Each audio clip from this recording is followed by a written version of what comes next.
You are listening to the Great to Talk podcast by the Great Western Hospitals NHS Foundation Trust. In this episode, we're going to hear how the work of our clinical research and innovation teams is helping to improve the care we provide for all our patients.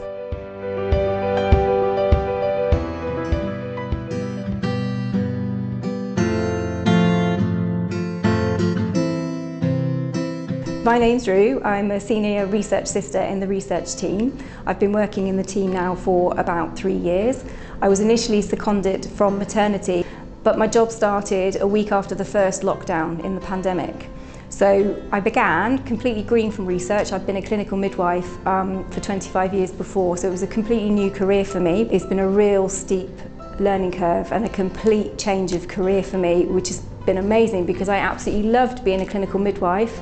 But I'd kind of got to the point in my career where I needed a change. So this is really good for me because I'm able to use all of those skills that I've learned before as a midwife, but then I'm also now doing something different but really positive and helping change moving forward with research.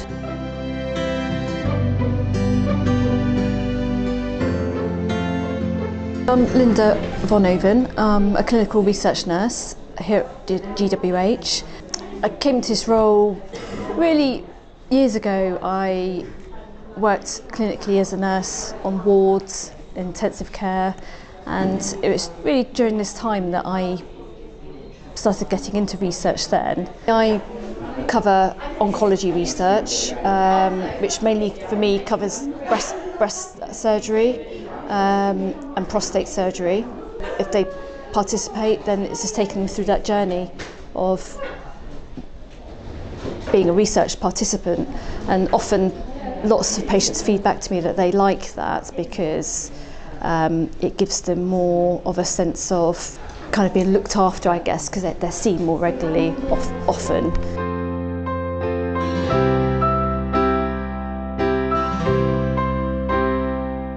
So we're a really diverse team within research. We've got midwives, nurses, we've got an ODP, we have admin, we have labs, we have a research support worker. Within the trust, we have research in loads of specialities. So cardiology, anaesthetics, theatres, we have cardiovascular research, dermatology, peds, neonates, diabetes, emergencies. We have infection, gastro, neuro, stroke, maternity, obs and gynae, orthopaedics, public health, radiology, respiratory, rheumatology, sexual health, urgent public health, and obviously more recently vaccine.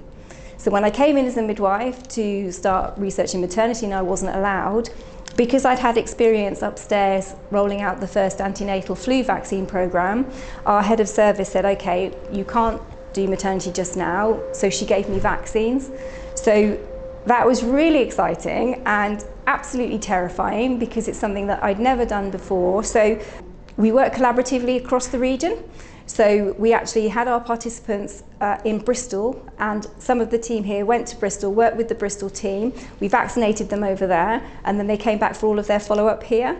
So it was a really good opportunity for us to learn how to run a vaccine study, and then because of that we consolidated our learning, we brought it back, and we've done other vaccine studies here since.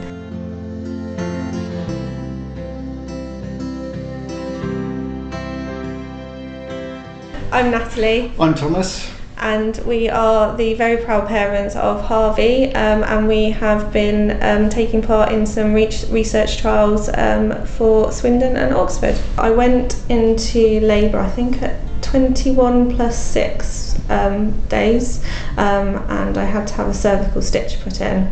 I was bleeding and I was 8 centimetres dilated, so I was told at that point I was going to miscarry, and I was given the option by one of the consultants here and I was given a 1% chance of it working to put the cervical stitch in, and it did. That's why we're here today, and we saved the pregnancy really. So yeah, I suppose it just gave us little Harvey enough of an opportunity to stay and grow a bit bigger, because I think he sort of held for what, sort of 3 weeks to 24 plus 2 weeks in the end, which I think made all the difference in him getting a bit bigger and stronger.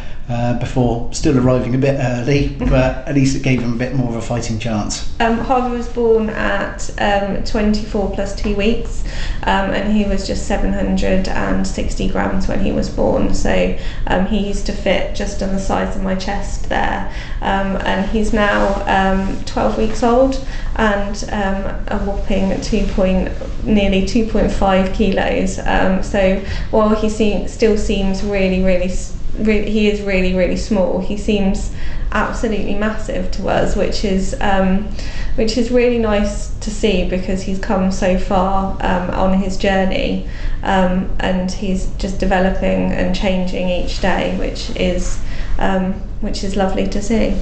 Yeah, absolutely, and it was a very scary environment to be in. Especially the first sort of few weeks, being so sort of small and so sort of fragile. I didn't know if he was going to live.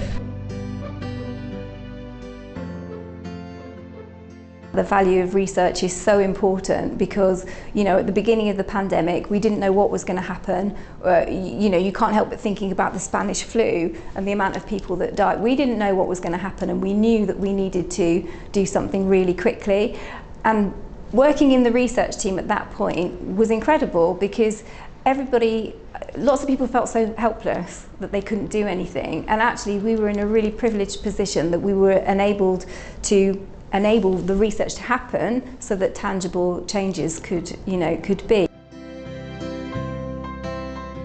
Part of our job is to make sure that we give people information, we give them enough time to digest and really take it on board, and then understand when we go through the consenting process exactly what they are consenting to. So, they're so selfless, and we couldn't do it without them. And we had a community day, a community stall last summer where we were outside, and some of our previous participants came along to say hello.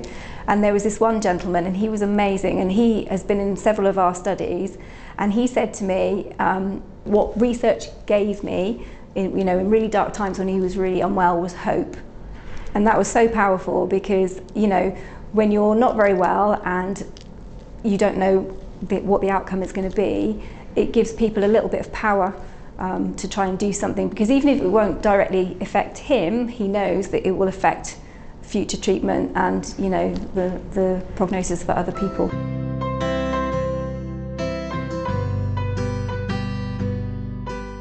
So we've done four trials since he's been born. From my point of view, there's no reason not to. Your child is never going to be at risk, but it could have so much of a reward at the end of it for your child, but for future generations to come.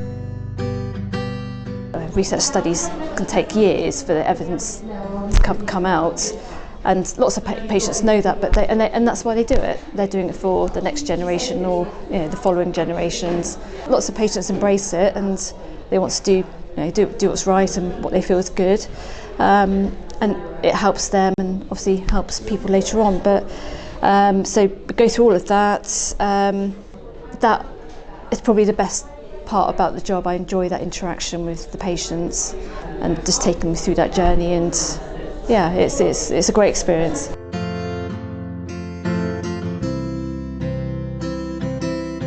Harvey probably wouldn't have survived if other people hadn't done these sort of trials before, I suppose. So it's very much a case of, well, actually quite a lot of these trials could have real benefits for him anyway, with you mentioned the dolphin trial, that can have really good neurological sort of benefits down the line. So you kind of think, well, there's no disadvantage to that. Yeah, no reason to not include him. To not do it. But it is that sort of idea that if there can be that sort of progress made, it may well help other, even smaller babies with even more severe problems later down the line, I guess.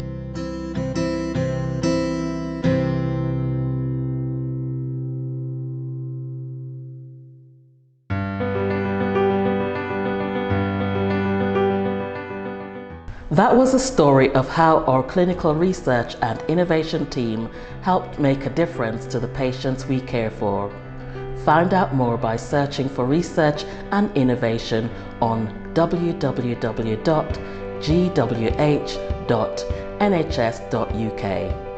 More episodes of Great to Talk are available wherever you find your podcast, and click subscribe to automatically download future episodes.